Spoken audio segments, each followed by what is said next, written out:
ৰজলিনা টেৰ্কিক দলীয় প্ৰাৰ্থী হিচাপে নিবিচাৰে খোমটাইৰ তৃণমূল কংগ্ৰেছ কৰ্মীয়ে লোকসভা নিৰ্বাচনত প্ৰাৰ্থীগৰাকীৰ প্ৰচাৰ অভিযানক লৈ অসন্তুষ্টি প্ৰকাশ কৰি ক্ষোভ বুজাৰিলে একাংশ কংগ্ৰেছীয়ে সৰু পথাৰৰ বাসিন্দা ৰজলিনা টেৰ্কিক খোমটাই সমষ্টিৰ ভোটাৰে মানি নলয় বুলি স্পষ্ট ঘোষণা কংগ্ৰেছ কৰ্মীসকলৰ হিন্দু সংখ্যাগৰিষ্ঠ ভোটাৰ থকা খোমটাইত খ্ৰীষ্টিয়ান প্ৰাৰ্থী প্ৰক্ষেপৰ বিৰোধিতা কৰি এপিচিচিৰ সভাপতি গৌৰৱ গগৈলৈ পত্ৰ প্ৰেৰণ কংগ্ৰেছ কৰ্মীৰ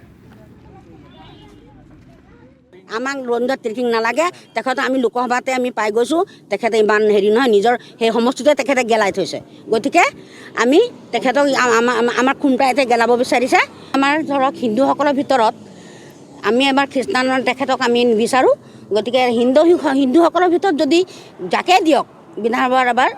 গম পাইছোঁ এবাৰ 2026 চনৰ ৰঞ্জিত টেৰ্কি অলপমান মন মেলিছে মানে বিধানসভাৰ কাৰণে খোমটাই সমষ্টিত গতিকে আমি ভাবিছোঁ যে তেখেতক আমি এইটো হ'বলৈ নিদিওঁ কাৰণ আমাৰ হিন্দুৰ ভিতৰতে হ'ব লাগিব তেখেতসকলৰ ধৰক এতিয়া হেৰি মেচৰটো কম আৰু আমাৰ ভোটাৰ আছে আমাৰ গোটেই 1,80,000 আমাৰ গোটেই ভোটাৰ তাৰে আমাৰ 1.5 লাখ টকা আমাৰ হিন্দুসকলৰ 1.5 লাখ ভোটাৰ আমাৰ হিন্দুসকল গতিকে আমাৰ তেখেতসকলৰ মাত্ৰ 9,000 এই ৰজলিনা টেৰ্কি ধৰক খ্ৰীষ্টানৰ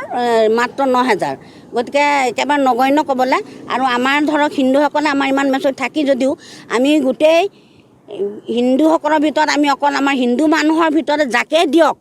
কিন্তু আমি হিন্দুসকলৰ ভিতৰে আমি বিধানসভাৰ বিধায়ক বিচাৰিছোঁ আমাক অন্য ধৰ্মীয় আমাক নালাগে আমাৰ মাত্ৰ হিন্দু ধৰ্মৰ লাগে আমি বিৰোধিতা কৰিম কাৰণ আমি তেখেতক আমি কেতিয়াও মানি লওঁ গতিকে আমি মাননীয় মানে গৌৰৱ গগৈ মহোদয়ক জনাইছোঁ তেখেতে যাতে এটা ভাল চিন্তা কৰি আমাৰ হিন্দুৰ ভিতৰত যাকে আনি দিয়ক